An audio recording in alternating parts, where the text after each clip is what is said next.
Hindi, kung Oo. scripted siya kasi kasi nga ano siya parang Q&A na podcast eh. Hindi May kasi mga Oo. naka-ready parang ng ang tanong. bobo kasi nung ginawa nilang topic. Nagbigay sila ng tema, tas ginawa nilang gender-based yung mga sagot. Na which is Oo. parang kahit sino naman parang ganun mag-isip, 'di ba? Parang minsan parang pagka maitim singit kadiri. Hindi lang naman lalaki nag-iisip ng ganun, puta, kahit naman kapwa nila babae, may mga ganun din mag-isip eh. Hindi lang naman ang nangyari naman dito parang yun nga parang dahil nga sinadya yung pagsagot. O, Yun. hindi, saka dahil nga yung itsura din ng lalaki, medyo hindi Yun pa, gwapo sobrang, eh. ibig sabihin ba, pag mga tulad nating magagandang lalaki, okay lang. Di ba? Ano siya eh? Ako Sigbin.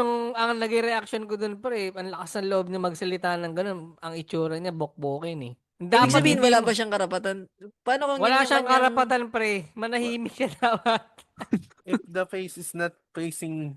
Oo, the mat is not matting pare. Hindi, ako ganun yung point of view ko. Pagka medyo hindi kagandahan lalaki, manahimik ka na lang, pre. Oh, hindi mo, so wala masakit lang tayong kasi para karapatan sa subjective Oo. podcast kasi na yun tong eh. manlait ng pangit. Ang Ay, ako. subjective Gwapo ako kasi sa parang paningin ko itsura. eh. Kasi yung mga ganong mukha pare, ganun yung mga trip ng mga Amerikana eh. Yung Oo, mga no, yung ano, mga tao sa Siargao, no. di ba? Pwede, Oo, kung, ganun ang trip nun eh. kung inilipat yung interview sa Siargao, gets ko pa.